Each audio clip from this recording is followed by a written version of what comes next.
What's up, everybody? Welcome to Among the Fence. My name is Aaron. Today we're checking out the debut album, Highly Irresponsible, by the hardcore punk band or metalcore band Better Lovers.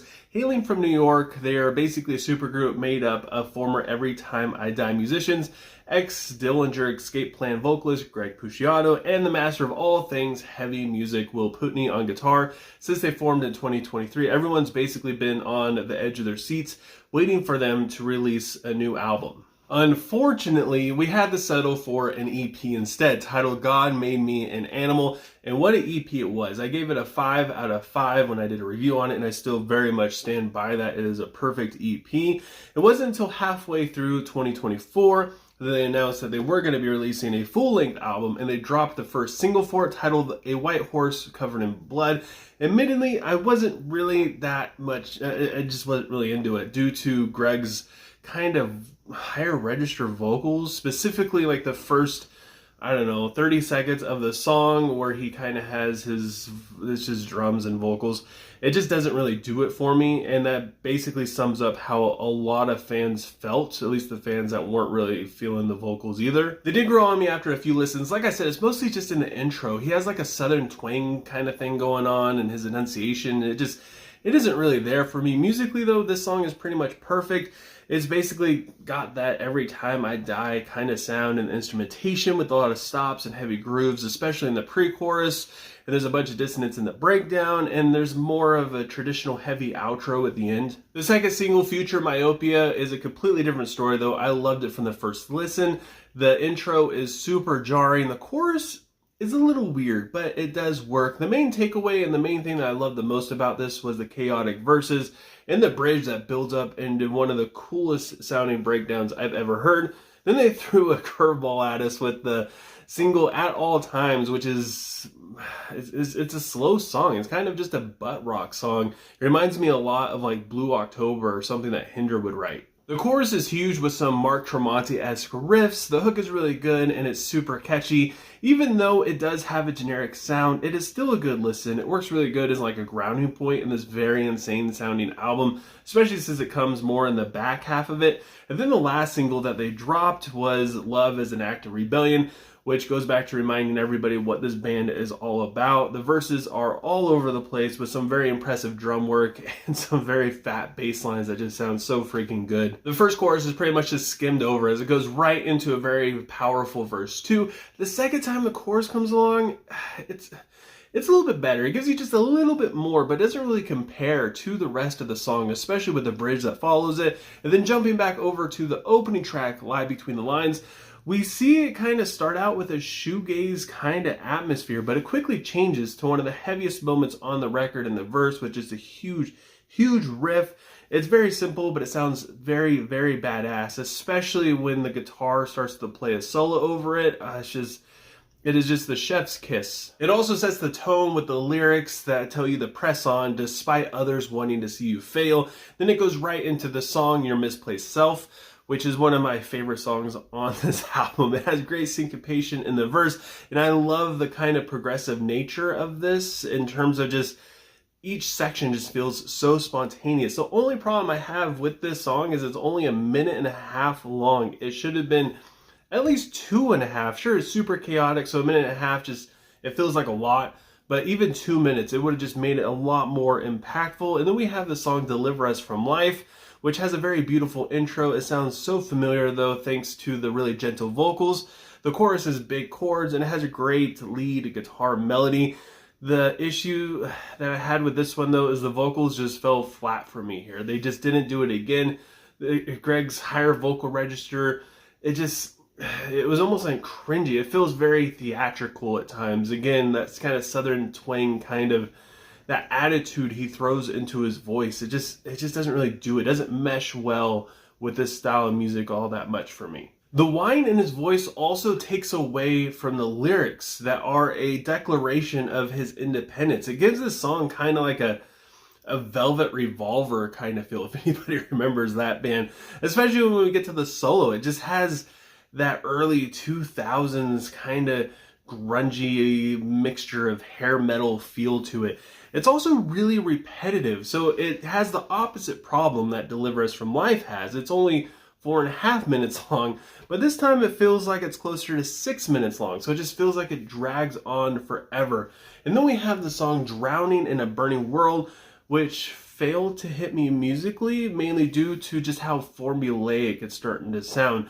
It reminds me a lot of Love as an Act of Rebellion, especially in the verses. The scale runs, though, sound so freaking good, especially with all the legato thrown in there to give a little bit of flair. I did also enjoy just how chaotic this song was, and Greg's vocals this time sounded fantastic in the breakdown. Like I said, it's kind of hit or miss. And then we have the song Everything Was Put Here For Me, which to me, it's not my favorite song, but I gotta say, this is one of the best songs that they've ever written. Despite not liking the vocals all that much in the verse, the chorus combines their ability to write really catchy, borderline hard rock songs with really great hooks with their more chaotic side. And they do it absolutely beautifully. It works so well. They can't do this in every single song because then again, they'll run into that kind of formulaic rinse and repeat kind of songwriting. But with this, it just really shows just how good they are at meshing different genres together. It's got a killer riff, and even the bass has its moment in the spotlight, and the outro is like a kick to the chest. Then we have the song Superman Died Paralyzed, which really hit me in the feels because I grew up with Christopher Reeves playing Superman, and he became paralyzed from the neck down after he fell off a horse. And it was absolutely traumatizing to me. I was so sad when I heard that happen as a child.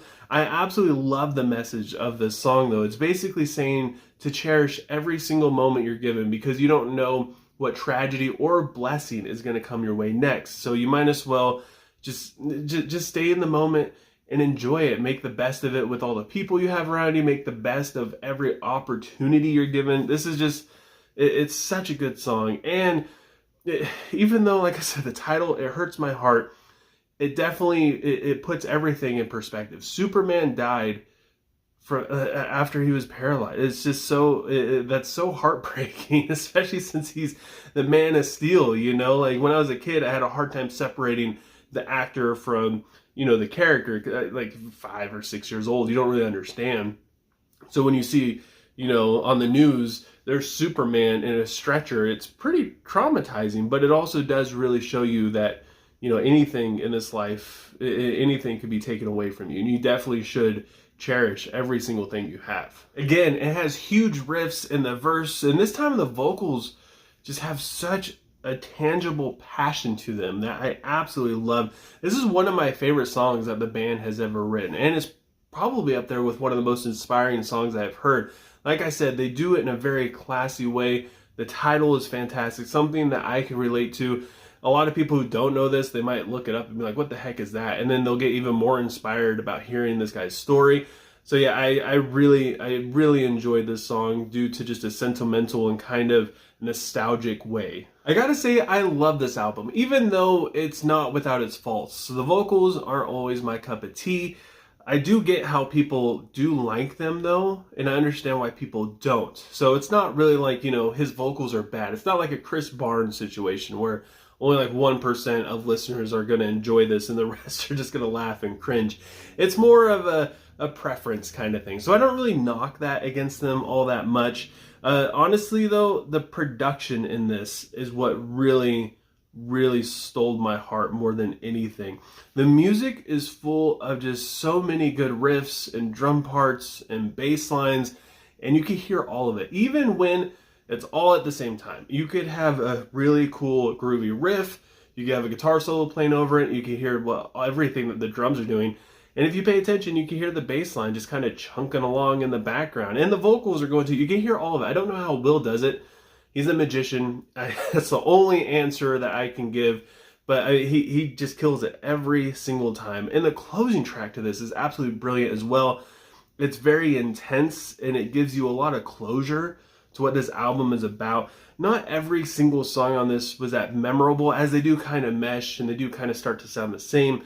Again, that's another kind of issue with Greg's vocals. He kind of just does the same kind of thing on everything, especially when, you know, the music is always going to be kind of crazy. You kind of run into that situation.